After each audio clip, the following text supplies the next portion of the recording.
Good afternoon, everybody. There we go. Okay, so we are running very slightly late, but I'm sure we'll all be fine. Let me just briefly introduce myself for those of you who do not know me. My name is Kathy Marsh. I'm the Deputy Director General of ADB's Private Sector Operations Department. That is ADB speak for the department that, as the name suggests, we cover anything private sector that is looked at by ADB. I'd like to welcome you to this session today, which is obviously part of the first in-person Asia Clean Energy Forum that's happened in 4 years. So it's great to see so many attendees. Thank you for joining us today for this panel discussion on the very important topics of decarbonization of power and transport in Asia. As we all know, Asia is one of the most rapidly developing regions in the world, with several decades of development journey still remaining. This development has come at a cost, of course, as Asia is now the world's largest emitter of greenhouse gases. And climate change, as we all see, is a real and present danger, already having a devastating impact on people and our planet. Achieving the overall goals of the Paris Agreement depends, I think the Paris Agreement generally lives or dies by whether or not Asia can shift its development pathway away from carbon intensive to low carbon. The good news is that there's growing awareness of the need to address climate change in Asia, and governments and businesses are increasingly committing to a net zero future by investing in renewable energy and other low carbon technologies. It will, though, require concerted effort by governments, businesses, and individuals.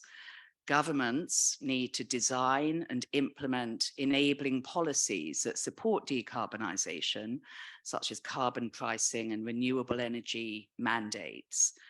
Businesses need to invest in low carbon technologies and practices, and cooperation between all the various stakeholders is, of course, essential. We all need to work together to reduce greenhouse gas emissions and build a more sustainable future for everybody. Electric power generation and transportation are two of the largest contributors of greenhouse gas emissions, and it's critical to decarbonize electric power generation and electrify a major portion of the transportation sector to achieve carbon neutrality. And those two objectives, there's obviously an awful lot of interrelationship between them.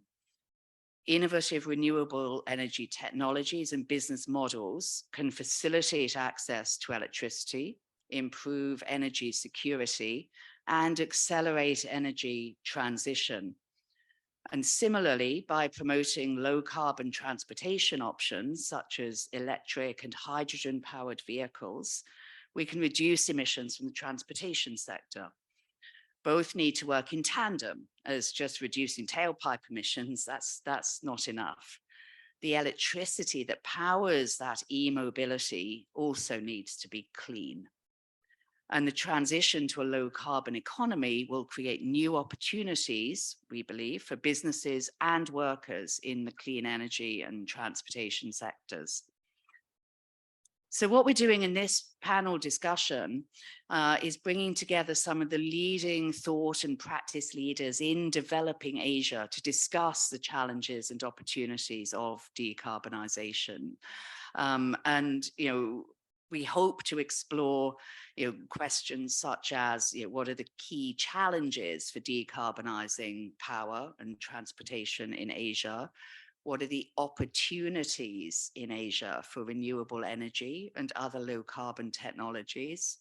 What role can businesses as well as governments play in that decarbonization journey for our region? I'd like to thank all of our panelists for joining us today. They're all leaders in the fight against climate change. I'm sure that they'll be more than happy to share all of their insights and perspectives with us. I hoped that we can, have an open, flowing discussion on the topics. But perhaps I could just invite each of the panelists to briefly introduce yourselves, and then we can get into the conversation. So, DJ, thank you. Thank you, Kathy, and very good afternoon to all of you and my fellow panelists. I'm Dhanpal Jhaveri. I am a founder and CEO of a climate investing business we set up 5 years ago. So we're really a 5-year startup. We raised the largest single country climate fund focused on India. And the primary two purposes, the themes around which we are investing capital is energy transition and resource efficiency focused on circular businesses. Our 5-year journey has been pretty interesting because we've now followed a fairly unique, I would say, strategy, because when we started investing capital, India was largely around a renewables market, mainly focused on utility, and there was a kind of a spattering of companies focused on decarbonizing industries through renewable energy. We looked at energy transition from a wider spectrum and decided that besides renewable energy, we believe the time was there to electrify transportation. So we have two businesses focused on renewable energy. One which is focused on customers, linked to the grid, and the second are focused on customers on the industrial and the commercial side, looking to decarbonize their energy sources. We also invested into electric mobility businesses. One focused on buses as an electric bus form factor, again on passenger commute, both intracity and intercity. And the second one focused on corporate fleets, where employees being transported from home to work and back. We're looking to provide services using electric cars. We also invested on the resource efficiency side with a business focused on waste and environment services, where we're building the largest portfolio of waste to bio CNG plants in India. We have a water business focused both on the industrial and utility side, as well as on urban water consumption. And finally, we built a climate lending business last year on the last mile lending to micro entrepreneurs, businesses, and users of green assets, both rooftop solar as well as electric bikes and three-wheelers. So that's broadly who we are. Looking forward to having a much more engaging conversation. Thank you. Good afternoon, everyone. My name is Vivek Subramanian. I am the co-founder of a firm called Fourth Partner Energy. We are a company focused on supplying renewable energy to corporates, to the C&I sector. And in that space, we've been doing this from 2010, so the last 13 years, and are one of the largest developers in the Indian market. We specialize in helping our customers make the migration from their current sources, which is primarily government-owned utilities, towards what we would call round-the-clock renewable energy supply. So starting by being on-site with solar, off-site on solar and wind, and hopefully also adding storage to help them achieve the entire round-the-clock supply. India is making a complete migration in the way power is consumed and delivered. So almost 50% of India's consumption of power comes from the corporate sector. And corporate sector in India is pretty clear that they want to control their energy cost, their energy destiny and strategy, and definitely the mix towards more and more renewable energy. And we are helping corporates in India achieve that. We 2 years back also expanded beyond India to our neighboring markets of Sri Lanka, Bangladesh, and also to Indonesia and Vietnam. In Indonesia, we have a joint venture which focuses on supplying C&I power to corporates again. Thanks. Right. Hi. Thanks for having me. My name is Mick Krisada. I'm from MoveMe. Is it possible to share slides, or if not, that's okay. So what we're focusing on is, besides doing electric vehicles, we want to shift the way people think about how people move. So EV is just only part of what we're doing, but what we want to do is shape how the people move in the urban environments. And I think part of it is relating to when we talk about people who live in the cities, generally when they move, it's just only a short distance. So what we do here is actually provide like a micro transit service that is use electric tuk-tuks, and combining with application that do the real-time dynamic ride sharing. So by doing this, we could offer the way for people to move more efficiently. And so we could go to the next slide. Yeah.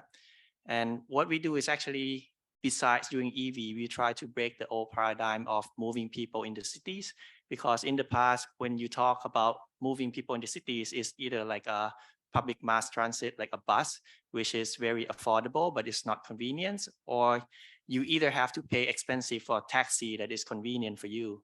So what we do here is a service called MoveMe, which is doing the dynamic ride sharing, and is enable people to have more customized service at more affordable cost. And doing so enable us to tap into these markets of moving people in the cities. Next slide, please. Yeah, so we are relatively new, opened the service in 2018. So far, we have served over 5 million passenger trips, mainly in Bangkok only. We have a fleet of 400 electric tuk-tuks operating daily.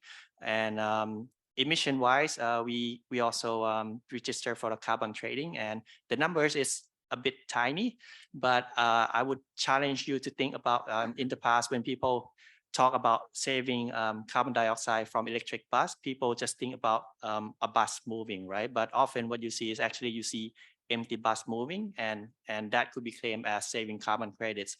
But for us, what we actually do is looking at passenger per kilometers and how could we actually push these efficiencies besides just doing the electric vehicles. So with that, would be happy to take questions in the future. Good afternoon, everyone. Eric Francia, CEO of ASEN Corporation. ASEN, I think we have a few slides to show, is the renewable energy platform of the Ayala Group. Ayala is one of the oldest and most diversified conglomerates in the Philippines. It's celebrating its 189th year anniversary, but ASEN is one of the younger businesses. We started this business 12 years ago in 2011. First focused on the Philippines, and we also focused on the thermal side of power, because at that time, it was coal plants was the reliable and affordable source of power in the Philippines. It was a tough decision. If you can go to the next slide, because renewables was not scalable at the time. So we got to 1,000 megawatts in our first 5 years by 2015. And what happened in 2016-17 was we decided to do this strategic pivot. We saw the world changing, although it was a tad early at the time. We took a view, which wasn't obvious then, that renewables will be competitive and will scale up. So what we decided to do was to start divesting our coal plants and reinvest all of the proceeds and scale up renewables.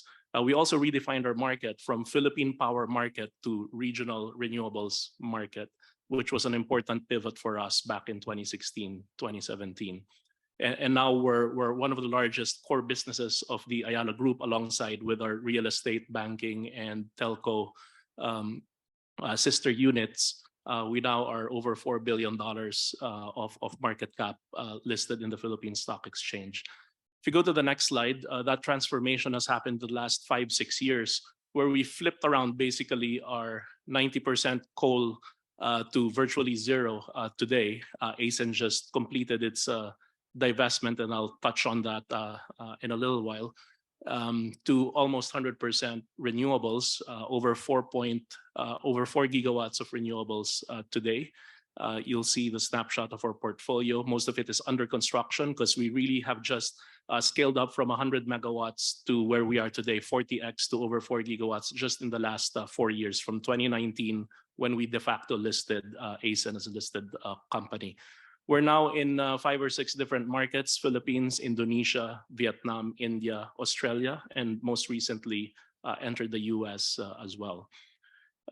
In the next slide, you'll see that we just announced last year our 2030 vision, which is to reach 20 gigawatts of renewables by 2030, which represents a 5x growth from where we are today. We show here rough outlook in terms of where that growth is going to come from. Again, it's from our existing core markets. Philippines will remain as our core market, but we also plan to grow in other markets like Australia, Vietnam, and the Greater Mekong area, India, Indonesia, and other markets. Next slide, please. Finally, we also announced our net zero commitment alongside with our parent Ayala Corp. Consistent with this, we are going to transition to 100% renewables by 2025. We will shed off the remaining diesel plants in our portfolio. We still need that for firming, but hopefully battery storage, which we can discuss later on, could be scaled up. And I think equally importantly, we did the world's first market-based energy transition mechanism. Again, thanks to ADB, who inspired us to do this. ADB has been promoting ETM in this part of the world, and that gave us an insight in terms of how a responsible divestment looks like. So again, happy to discuss the details later on, but I'm happy to share that late last year, in November of last year, we successfully closed the first ETM, and we are actually retiring the coal plant, committed to retire that at age 25, which is 2040. This will avoid 25 years of emissions, given that coal plants typically last for 50 years before they retire. And all of the proceeds of this transaction are reinvested into renewable energy. And of course, we will be applying the just energy transition principles as we carry out this ETM. So again, happy to be here this afternoon. I think we'll have a rich set of topics to discuss, and thanks for this opportunity.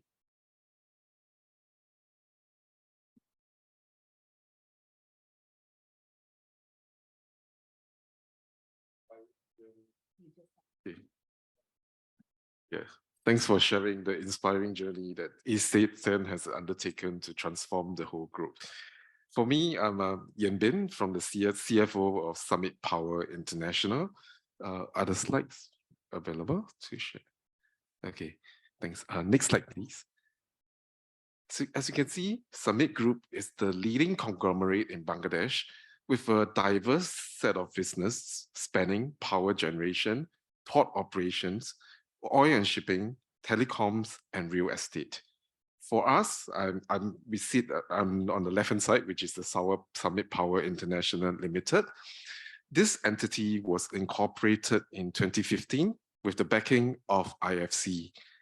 And since the first IPP that was established in 1997, Summit has grown to become the largest IPP in Bangladesh and owns a portfolio of total 18 power plants, both in operations and under development, of about 2.3 gigawatts.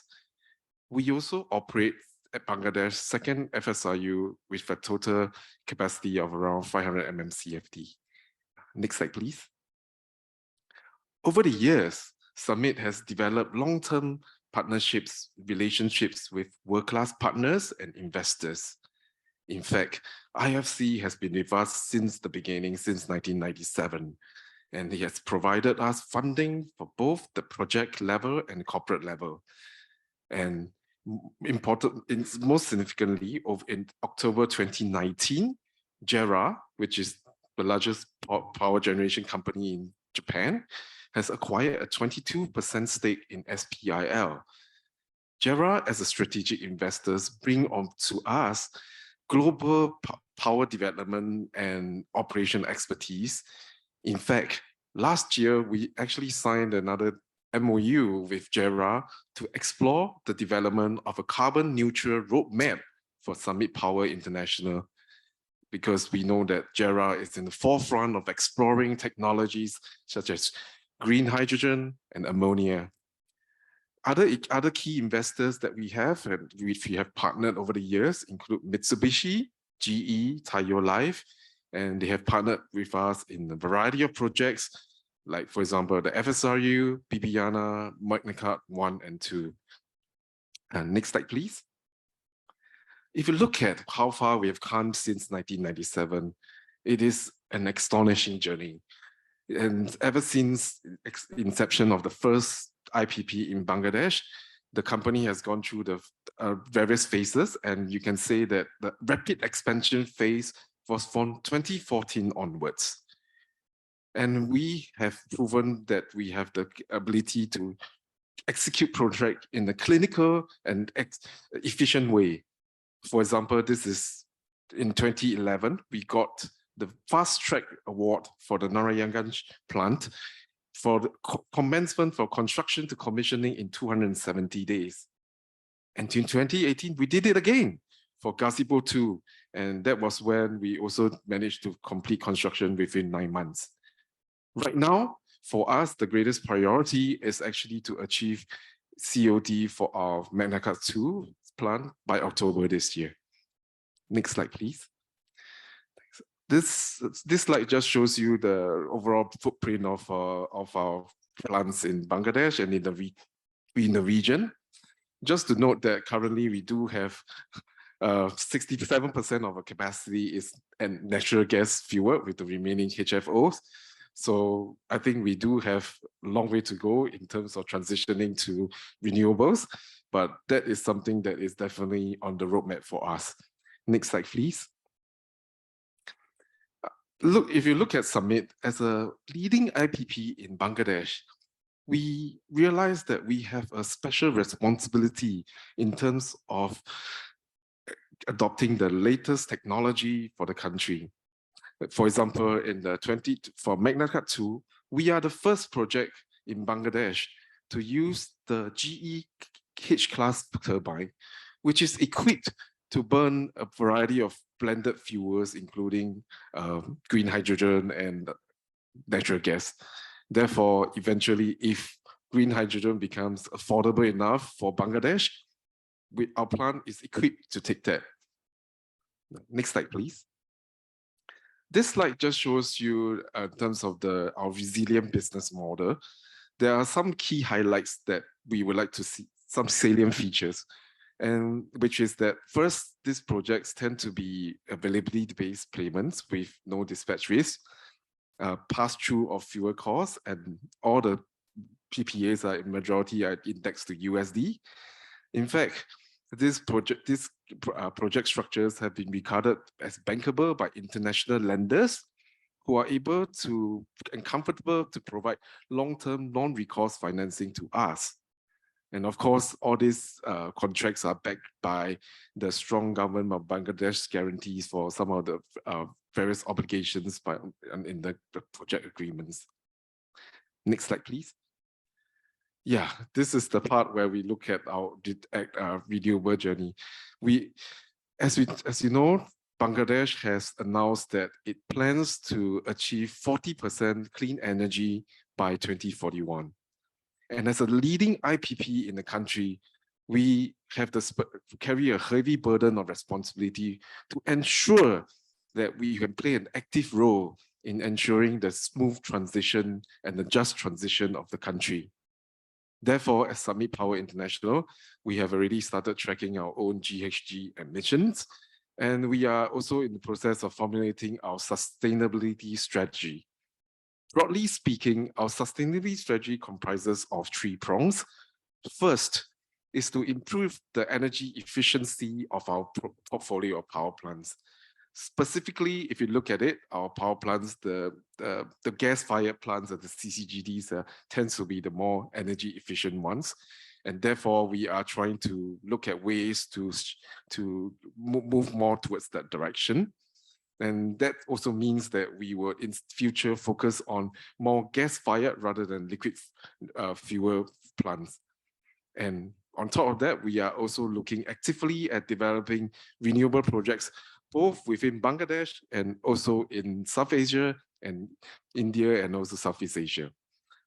On the community basis, on the CSR side of things, we have been also actively investing in the communities both within Bangladesh and Singapore. I would like to draw your attention to one microgrid project that we are developing in the northern part of Bangladesh, which is a remote Char village. This is only our baby step towards renewables. And we have actually partnered with Friendship, which is a social purpose organization, to develop a 57 kilowatts solar village in Bangladesh, where it is located in the extremely remote region, which makes it difficult to connect to the main grid. And through this process, I think we are starting to, venture and build up our own expertise in terms of O&M and management of solar power projects. Next slide, please. Finally, this slide just shows the summary of the key strengths of SPIL. And we really look forward to partnering with ADB and other investors to look at projects both within Bangladesh, South Asia, and Southeast Asia. And it's really a privilege to be here, and we'll look forward to more sharing and fruitful discussions to come. Thanks. Thank you, everyone. I think that those introductions just go to show the breadth and that we have on this panel. Some very different perspectives, very different stages in your journeys, I think, as well. And maybe we could start by just talking about, just very briefly about that journey. Because across Asia, different countries, different industries, different companies within the same industry, we're all at very different stages of this journey towards Paris and eventually net zero. If we look westwards from Asia, to those markets who have started their journey a little earlier, do you think, are there lessons, do you think, that this region could draw as we begin, continue our journey, towards ultimate decarbonization?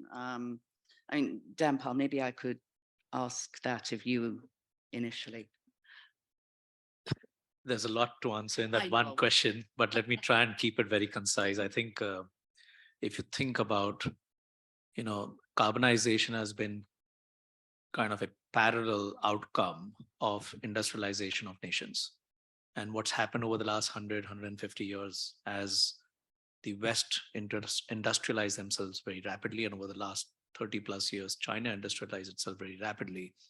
The rest of emerging and developing Asia yet has some ways to go before they can become from a low-income economy to at least a middle-income economy. And therefore, there is a dichotomy that on one side, the world is going to, I think many parts of the world have already reached peak energy, and everything is now focused on how do you become more energy efficient.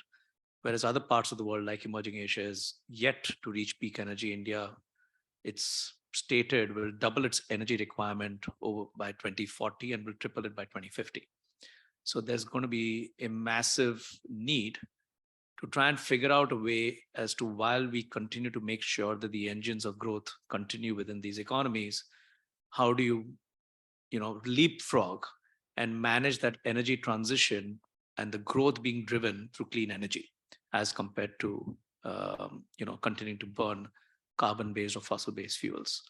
The second issue is that also a lot of emerging, and I would talk about India in particular, is again, given what's happened over the last 12, 15 months, energy security is becoming an extremely important agenda for countries. And India particularly has been energy dependent as an importer of oil, gas, and even now coal, in spite of India having its coal. And there is therefore, in some sense, an urgent need. It's kind of like a twin objective, right? While you're trying to become more green, you're also trying to become more energy independent. So in many ways, I think India has understood that issue and has, as a result of that, over the last 5 years since Paris, it's now what, 7, 8 years since Paris, has very actively driven an agenda, which essentially is trying to become as clean as it can. But the practicality is, and therefore India announced a net zero target of 2070, is we will continue to do a lot together such that we don't leave a very large portion of our population behind. So the just transition, I think the point that my gentleman at the end of the panel mentioned, is extremely critical as we drive decarbonization in emerging Asia, including India. Having said that, I think the second part of your question is there is clearly, I think, a massive issue of driving economic, I would say, unit level economics. It's driven by technology, it's driven by scale. And I think there is a urgent need to ensure that technology gets whatever is available. There is an opportunity to drive capital to scale it very rapidly such that the costs of delivering that unit of energy or that unit of whatever else you're trying to deliver comes down as rapidly as possible. And I think this is the area where I think there is a lot more collaboration that can be done. And in my view, can, besides the need for capital, drive also the agenda for change. Because clearly, as we have in all our businesses, if you talk about it, I think what you do in mobility and what Vivek does in his green energy business, people aren't going to buy. Eventually, they understand what green means and how important it is, but they don't have the wherewithal to buy unless it's also economically at parity, if not better. At the least, it has to be at parity. So green hydrogen, for example, is not going to be a massive domestic opportunity. It's likely to be more of an exports opportunity in the near term. And as scale drives efficiencies, you will then start seeing domestic opportunities to decarbonize industries using green hydrogen. So lots I can talk about, but I just thought that this was the kind of two elements maybe we can, Vivek, do you want to comment? You also talked about learnings. I just want to allude to that point. I think obviously at a very high level, clearly the first phase of renewable energy growth in most of the developed markets happened with government intervention, subsidies, feed-in tariffs. That kind of program will not work in our markets, given the weakness in the balance sheets of most government entities. And therefore, the only business model that will survive in our market is when renewable energy is an efficiency driver through a reduction in costs for most corporates. So I think that is one key learning that across the board, across all markets where we operate in, we try and implement. So for example, there are relatively developed markets in Asia where the price of power today at the grid may be artificially kept down to allow corporates to sort of put up larger capacities for themselves. But then renewable energy deployment there will suffer, will take time and cannot just be imposed upon. Whereas markets like India or take even smaller countries like Sri Lanka, where the price of energy is much higher, would make great sense for renewable energy deployment. And market forces has to prevail is one key learning that we must all insist upon. There is always, in forums like these especially, an attempt made to make markets happen, because at the end of the day, development financial institutions are supposed to wear that hat. But today, I think the technology is proven, the business case is pretty clear. The market forces have to take over, which means governments must, and as policy, as institutions like ADB and other large DFIs should work with the governments to be more policy makers and move away from the business of being in business. So I think that's super important. Thank you. Eric, I'm sure that ASIN must have thought about this, these points that Vivek's making in particular around, the government intervention and, market forces in the context of, your company's journey, from coal into renewables and, the leapfrogging that Danpal talked about, with your congratulations on your ETM transaction, and thank you for saying that you were inspired by ADB. That's very kind of you. We appreciate that. So I don't know if you have further thoughts to add on this topic. Yes, definitely. I think the regulatory environment policy plays a role, and that's why I think it's very different story by market. We operate in 5 or 6 different markets, and of course the market frameworks do matter. We like the Philippines, we like Australia because it's an open and competitive market. There's a robust spot market. Price signals are there. It's not perfect, but at least it's working. On other markets like Vietnam, Indonesia, we're heavily dependent on government policy, especially procurement, because otherwise we're at the mercy of auctions, bids, or feed-in tariff regimes and so forth. So it's a tale of two different, very different markets, and each has its own issue. I think one commonality, one key issue that I'd like to put out there, which is a challenge and an enabler, is transmission capacity. I think that's the elephant in the room, regardless of what market we work in. It is a key issue, especially in a world where renewable energy, the influx of renewable energy, let's face it, without storage, it is a very inefficient use of a scarce resource, which is the grid, right? So, and to us, that is an issue that needs to be dealt head on by the markets. I know that in the case of the Philippines, Secretary Lutilia has been very explicit about reforms in terms of upgrading our transmission, and that's music to our ears. But I think we're also at the same time looking forward to technological advancements and going through that experience curve with respect to energy storage. And this will hopefully ease the constraint of transmission. And that's part of our strategy. We always say that transmission may be the #1 challenge. It's also the #1 opportunity. So we've been aggressive in terms of building renewable energy plants on areas of the grid where it is available, with a view of going at scale, right? So we can build the transmission ahead of ourselves. We don't wait for the grid to come to us. We go to them. But for that, you need to build scale, right? To go at scale. So to us, speed or being an early mover is important, #1. #2, to build at scale. And #3, think ahead that at some point you can further scale it up once battery storage, for example, becomes competitive and scalable, because then you can multiply, you can increase your capacity factor from anywhere between 16 to 20% for solar. Once storage becomes a reality, you can just overproduce, oversize your solar, multiply it by 3 or 4, and just store it.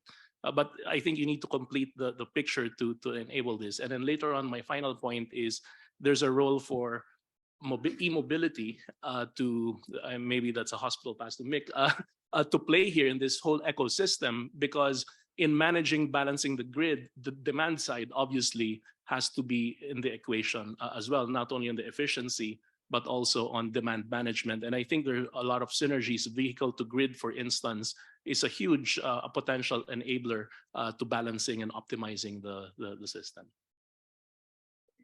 Yeah, I mean, Mick, it is actually a perfect segue, obviously, to your business. So I don't know if you've got thoughts to share with us.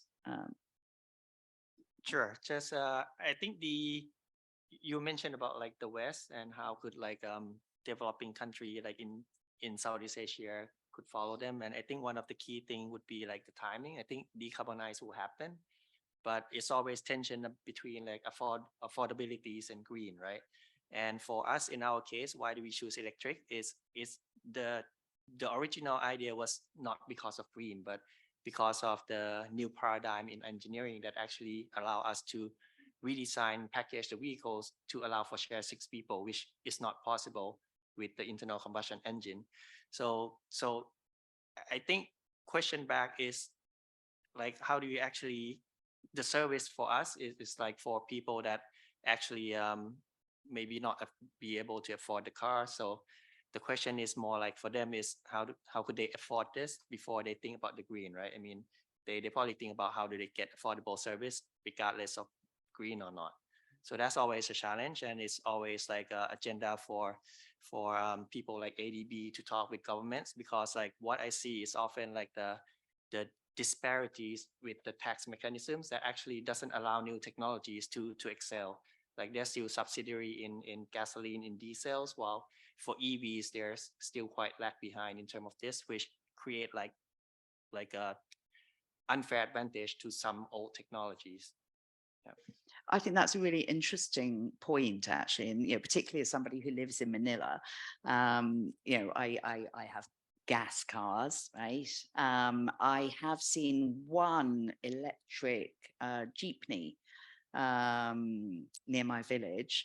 But anyone else who lives in Manila will tell you that, you know, our monthly electricity bills are really quite high. Let's just leave it there. And so you're against those sorts of backdrops, you know, all of this does become, you know, extra challenging in particular jurisdictions as well. And it varies obviously, you know, across different countries. And, you know, Yanbin, from Summit's perspective, obviously, you know, Bangladesh, you know, small country, less capacity really for, you know, renewable energy as a result of that. And you talked about green hydrogen. I think we'd all agree that green hydrogen in any affordable context is not in our very immediate future, let's put it that way. And so how, you know, against that type of backdrop, how do you, you know, how do you go on this journey, which is obviously going to be very different? Yes, that's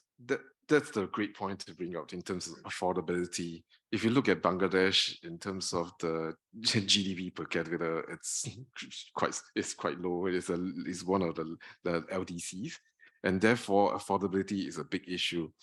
I think the first thing that there are a few stages that we can look at it in terms of the low hanging fruits would be the replacement of perhaps some of the more highly polluting sources in the grid, such as oil and coal-fired, with cleaner power sources such as natural gas, and that's one of the low-hanging fruits that we see. And as you can see, natural gas has been recognized as a transition activity category in the EU Green Taxonomy in 2022.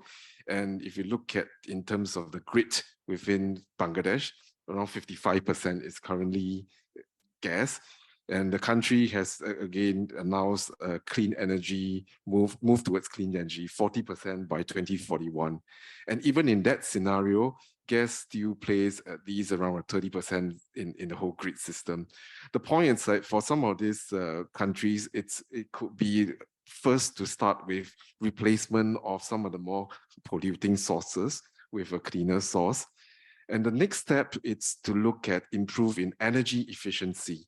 Like, for example, where we mentioned about the smart grid and in terms of demand management, that is also a key part that the government can play. And in terms of public transportation as well, within Bangladesh, that's where in Dhaka, at least, JICA has supported the first metro system in the country. And that is really an encouraging move, because if you've been to Dhaka, you will realize the challenges of the traffic jams. And it's in terms of moving towards mobility-wise, that is actually a big step in the right direction. And again, because the challenges in the country is that it's quite difficult to procure enough land to build enough utility-scale solar projects to support the country's development. So we have to be more innovative and creative in looking at some of these development opportunities.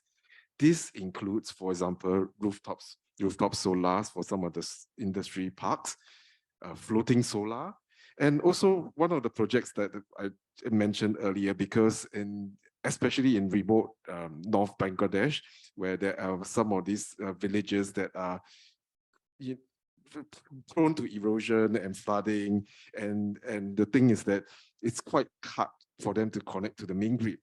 The question becomes, can we build some kind of microgrid system, for example, solar, to support the whole small villages? And in that sense, not just are you creating, greening the economy, but you are also creating immense benefits for the local communities. So these are some of the solutions that we have to look at. Finally, on a more long-term basis, this is where I think eventually, if we want to smooth out the demand, you will have to look at more of an integrated regional grid basis.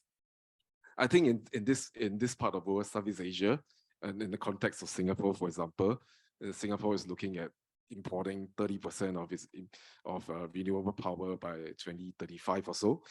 And that is where if you have a strong regional grid, you are able to transmit power from the RE abundant countries to the RE deficient ones, for example, like Singapore. In the context of Bangladesh, it would be great if, let's say, although this is probably going to take a long time, if we have an integrated energy grid for the whole South Asia, whereby you can transmit power from the solar, abundant countries like India, and also hydropower from Nepal and Bhutan to a RE deficient country like Bangladesh. And that would help to really transform the whole region and hopefully and uplift a substantial proportion of the population from poverty and put us on a just transition path. Yeah. Thanks. No, thank you for that. And yeah, some very interesting points that, microgrids, and, I love the idea of an integrated regional grid. I mean, I think that points like that bring us back to, round the clock solutions, right? Yes. In renewables and storage, battery storage, and for greening of transportation options. Obviously, those are critical also. And I mean, in terms of round the clock renewable solutions, how do we go about tackling those? I mean, Vivek, I think that Fourth Partners has been giving that a bit of thought in particular. Right. So from a technology perspective, it's simple. You add on-site solar, you add off-site solar, you add wind to it, make hybrids happen, and move proportions of customers' consumption closer to more than 50-60% in renewable energy. These technologies are proven. Policy needs to allow for the same. Actually, policy is more the limiting factor, and the intermittency of renewable energy means that an extent of banking is required from a policy support perspective, and you can achieve larger scales of renewable energy deployment. However, from a classic round-the-clock consumption supply, so if you have to match consumption and demand completely, or demand and supply completely, you need some element of storage. The most, so this could be hydro, this could be battery. The challenge with hydro storage is, at least in the form, that is viable from a large scale deployment, is that then you need much larger hydro storage, reservoir storages to come about. India is doing a bit of that. And those are solutions that we can offer. But everybody who's in this room ever worked on a hydropower project understands the challenges of these large scale projects from a viability perspective, from an environmental impact perspective. Battery energy storage systems are evolving quickly. I think what we are seeing, at least in India, is rapid innovation on the electronics component first. So I think let's reduce the extent of battery needs by understanding the nuances of the demand and supply. I think that's the first part to what is done. So classically, good design should help on this. But bulk of the costs from a material perspective is on battery technologies and what scale can come about. I think post-COVID, we've seen pricing of battery storage actually go up for a good duration of time. And I think we are a couple of years away from it being deployed in fairly large scale establishments. To go back to the point I was making, market viability on that is not a natural fit as it stands today. We will need certain interventions from the government for that to come about. The way I look at it is, or at least this is what we tell our corporate customers. So let's set up a 2030 target to get you to RTC. Let's spend the next 2-3 years getting you to 50, 60, 70% renewable energy. And those are good targets for you to achieve by itself. And once you're there, the migration, because it is modular, to go from 50, 60, 70% towards 100% can be more interlinked with it being commercially viable. It is unlikely that customers are going to pay you a significant premium for renewable energy coming from storage in the night just because they want to achieve RTC. So that's, that market correlation doesn't come about. So customers are not going to pay you that massive premium. They may pay you a small premium for consumption in the night if you put in storage. But today the costs are not as viable for the same. Interesting. Any other thoughts on that topic, Dampal or Eric? Or... Yeah, I think in an open market like Philippines, we're still ways to go for battery storage to be viable in terms of the use for load shifting, i.e., storing during the day and then releasing at night. It's already very competitive with respect to grid services like frequency regulation. That's the most competitive technology out there today. In the case of arbitrage, um, charging when the prices are low and discharging when the prices are high. It depends on market. In Australia, it is viable, UK, and so forth, because in the Philippines, unfortunately, there's heavy over-regulation on the secondary cap, the pricing on the spot market.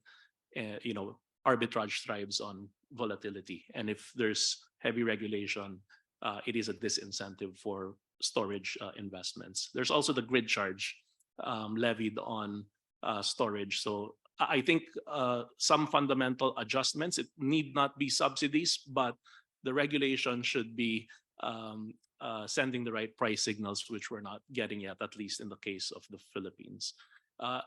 Hopefully, battery storage will come down to the levels of close to $100,000 per megawatt hour on a system cost, not just the battery pack, for it, in our view, to be competitive to, say, gas, to combine it with solar or wind and make the renewable output dispatchable, if you will. Now, how fast can we see that coming from today's I don't know, $250,000 to $300,000 per megawatt hour to half, probably 5 years time, but we've been saying that for the last 5 years. But this time, hopefully, it's different with new technologies like sodium ion and so forth. But again, there is hope. But once, I think it's just a matter of when, not if, that battery storage combined with renewables will give natural gas a run for its money, or to be at parity. But again, it's anybody's guess. But I hope in the not too distant future. Sorry for hogging the mic, but I just want one more clear point to be presented on the storage side. I think 3-4 years back, there was still a question mark on whether these systems, whether battery energy storage systems can operate in a convincing manner. I think that technology has proved that it is behind us. We are talking about costs being the determinant factor. So I think there are still plenty of applications that we are seeing in Asia, Southeast Asia, India, where diesel generators are still being utilized, and those have to go. And I think there's a war footing by which we can go make those implementations happen. Island electrifications, which are still run with diesel generators, can definitely be replaced with battery energy storage. So renewable energy plus BESS can definitely be a compelling option for these ones. 2-3 years back, there were still question marks. Can these systems still operate reliably? I think that is behind us, at least now. So it's a cost issue that is in front of us.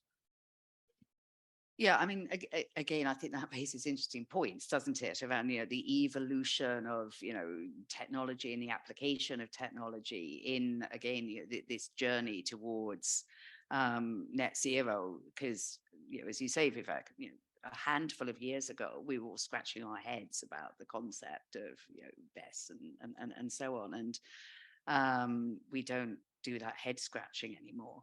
I mean, are there other technologies that we think can be brought to bear? I mean, Mick, obviously you're sort of looking at the e-vehicle type approach. Is there anything innovative that you think you see in the near horizon there? Are there other technological solutions, but carbon capture, carbon storage?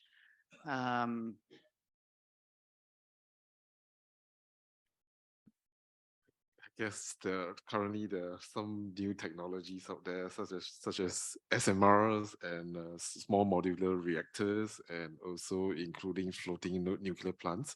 And these are solutions that I think has already been implemented in, I think, the SMRs in China, floating nuclear in Russia. And I think for some of those economies where you can afford to be able to pay a higher price, these are solutions that can be uh, explored. And of course, there are other things like carbon capture and utilization, CCUS.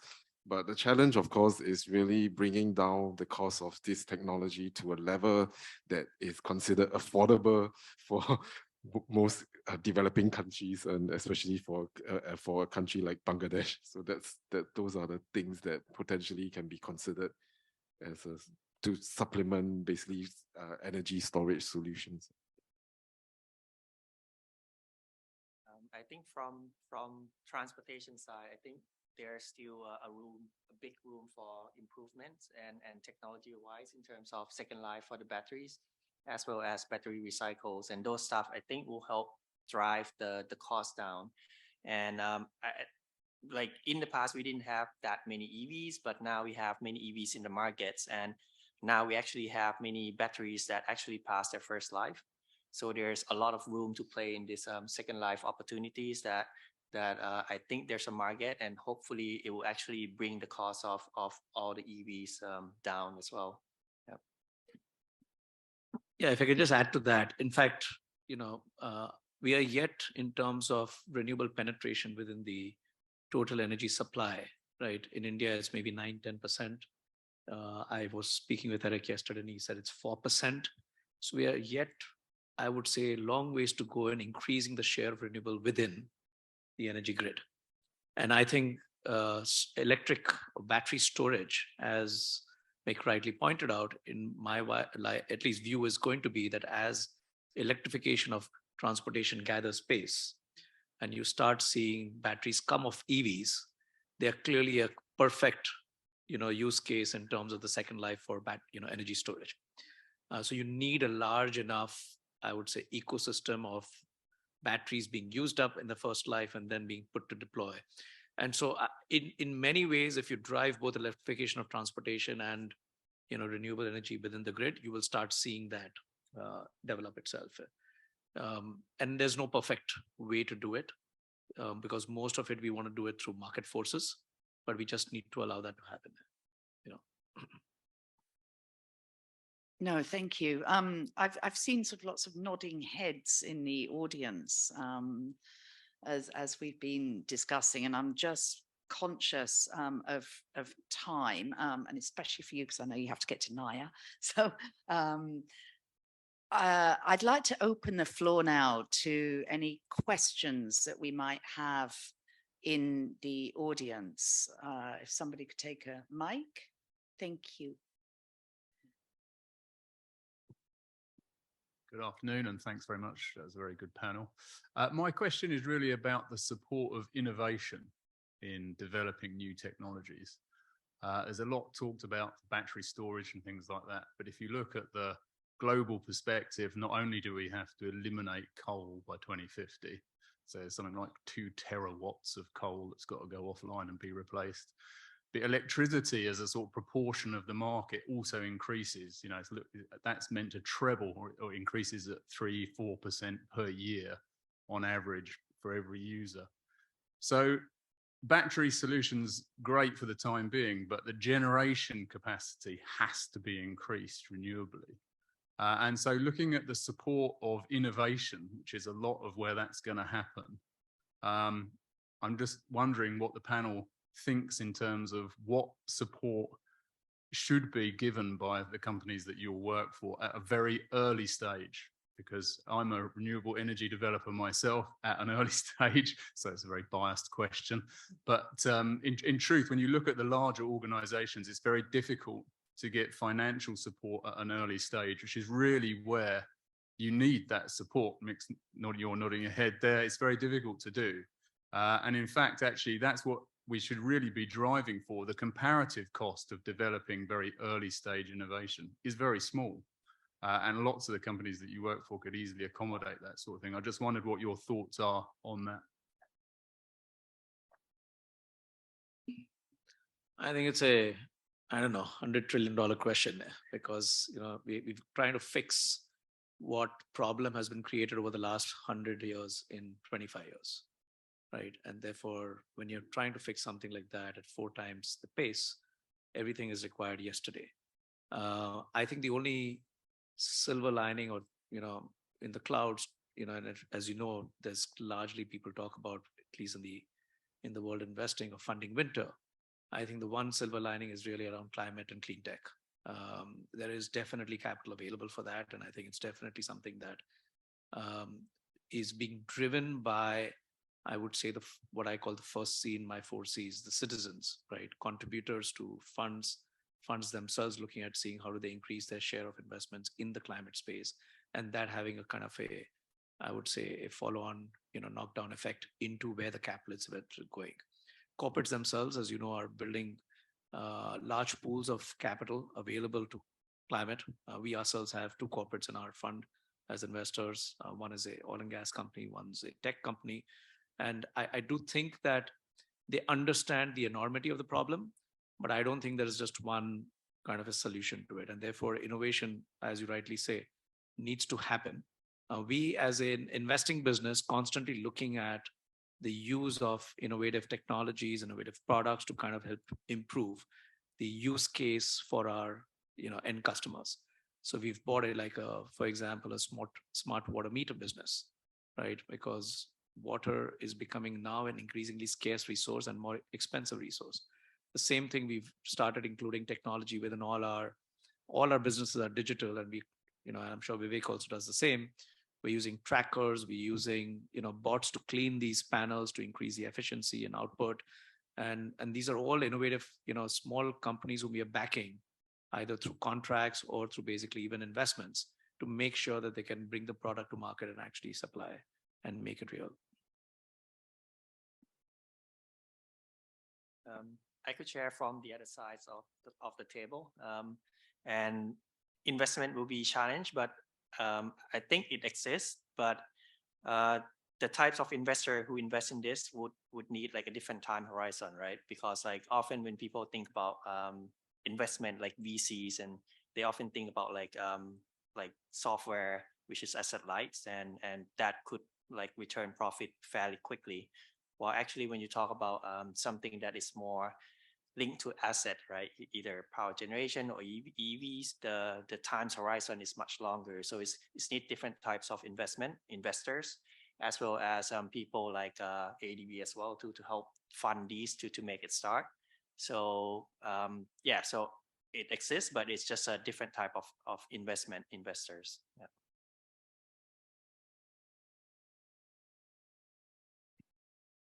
Thank you. Other questions from the audience? Thank you.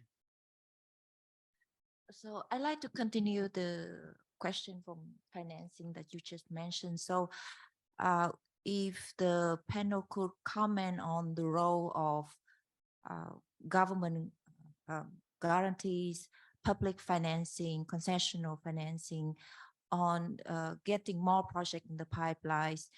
And also from the project developer perspective, what are you expecting from the government side, from the development banks side, what you are expecting that going to happen to help you to get more projects in the pipeline? Thank you.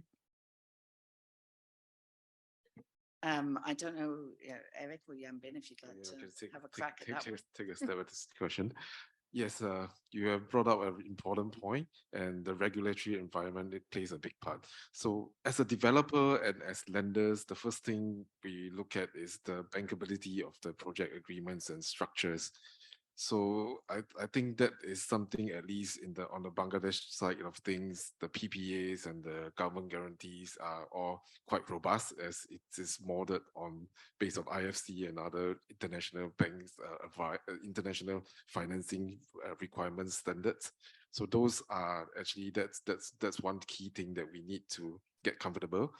And second, the DFIs can help in, for example, providing either concessionally or direct loans or guarantees for banks, so as to be able to extend long-term non-recourse financing for some of these large-scale projects. And third could be also to help some of the developing countries in technical assistance and to evaluate some of these different technologies to see how it can be adapted and implemented in the context of the country's ability to pay. So those are the things that I feel will be critical for both the governments and the DFIs to play in ensuring that more projects are actually in the pipeline. I think taking aside, I think for some of the jurisdictions, like I think, for example, the Vietnam renewable market, some of the PPAs can be quite challenging for international lenders to accept, and that's actually some kind of a hindrance in terms of bringing some of those projects from development stage to the financing stage. So some of these challenges would have to be thought through carefully in terms of the government and the regulatory bodies in structuring the projects. Yeah, thanks.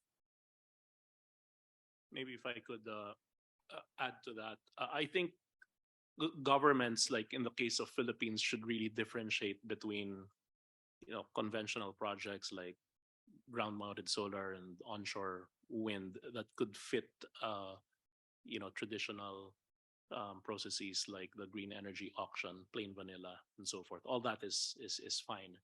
I think it needs to pay special attention to new technologies like offshore wind and floating solar, and not apply these conventional frameworks to these new technologies, particularly because of the level of risk and so forth. So I think we're beginning to see that risk, like floating solar was included in this current green energy auction that we just heard is delayed, which is fine. I think it needs to be of a different framework.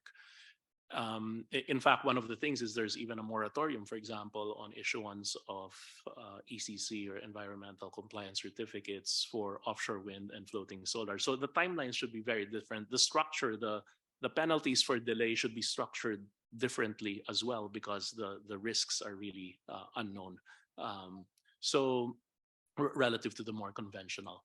So I think hopefully we can work with the government, and then the transmission constraint again has to be baked into, taken into consideration, especially for offshore wind, where if it just adds to the uncertainty in terms of the financial viability, technical feasibility, and the connectability of the project. So I think it's going to entail a lot of bespoke structures. That's the first point. The second point is, while we talk about non-recourse financing and so forth, I think in the field of renewables, this is a challenge that we pose to our board, our investors, players, bankers, and so forth. I think,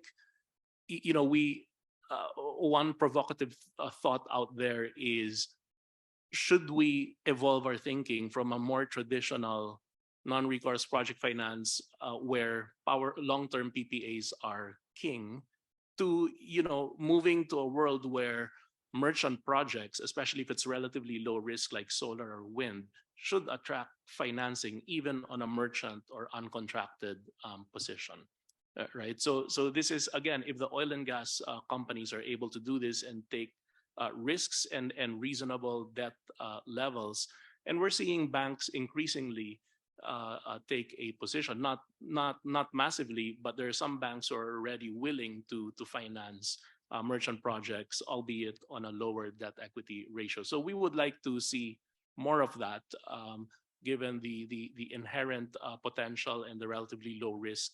But we need to scale up renewables, and if we're going to be strict and play by the old rules, I think we're missing something, especially in a world where inflation is unpredictable, interest rates are volatile, and so forth. It would make sense as well from a portfolio perspective to leave some, not all, but some of your capacity open and repriceable, and not lock in rates, and not have the flexibility to combat higher inflation or higher interest, especially in a world where power purchase agreements are generally no longer tied to an inflation adjustment. Just look at the green energy auction program. It's a fixed price for 20 years. How do you manage the interest and inflation risk from that standpoint? Very interesting. Thank you, Eric. And yes, I mean, the merchant market, we saw that obviously in Turkey.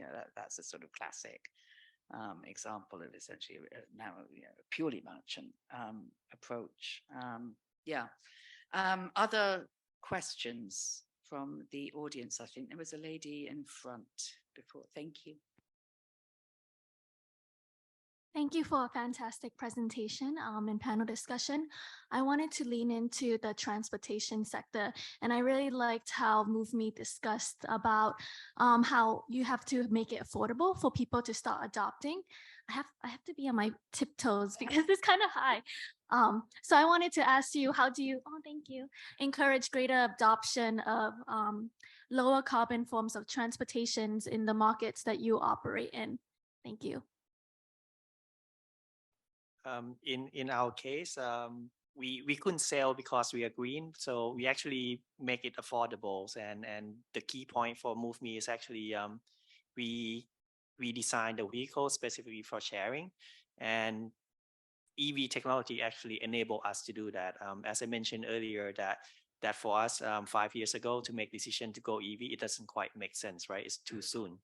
Right now, it start to make sense, but we make that decision because of the EV technology allow us to redesign the whole vehicles, redesign the whole experience of the customer so that it could be shared.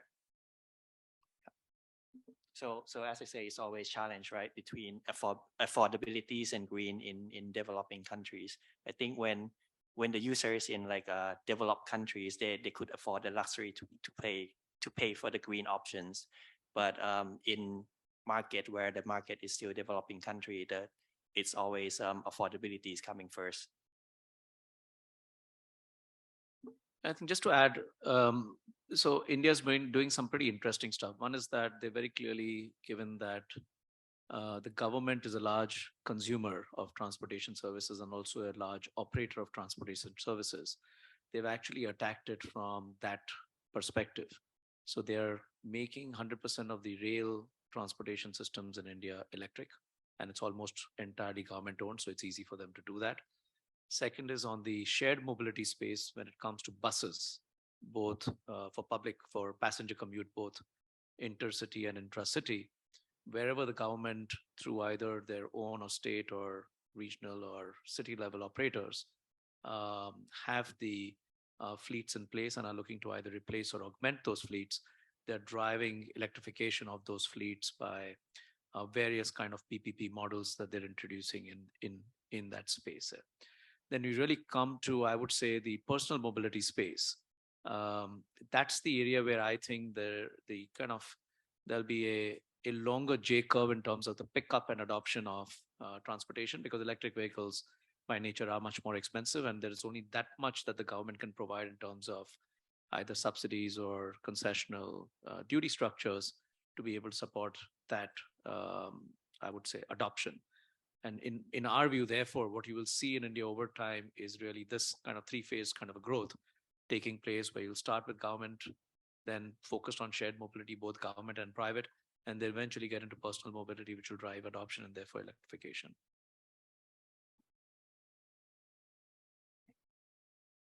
Thank you both. Other questions from the audience?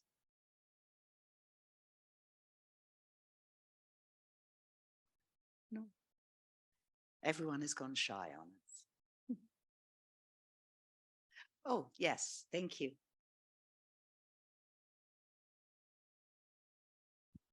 Yeah, hi, Neil Young, Elixir Energy. Probably an unpopular view, but decarbonization of electric power can be achieved by keeping the current fossil fuel grid and getting direct air capture costs down. And I think certainly comparing, say, green hydrogen for peakers, DAC already beats it. Do you see money flowing in that direction? As I say, it's unpopular.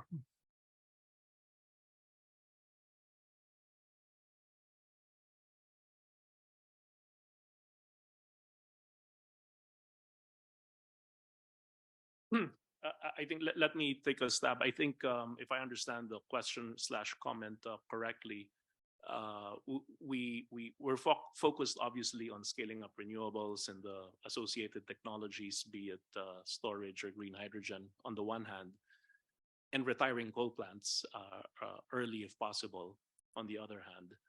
But it's going to be challenging. So I think to the extent that these other carbon capture technologies can really be scaled up and be competitive and allow us to maintain the existing fleet of fossil fuel, I think that would be an ideal outcome. To be quite frank, while we are not experts, we hear a lot of skepticism on that side of the equation, be it from a technological standpoint or a cost competitiveness standpoint. So I guess the jury's still out. Again, caveat, we're not experts in carbon capture and storage. But I think we just need to, doesn't mean that we should stop investing on that side. I think we should invest and explore different pathways to decarbonization. I think you brought up a good point, because I think even based on the latest research shows that, for example, even if the world were to ramp up these renewables, we will still be on track to miss the 1.5 degrees.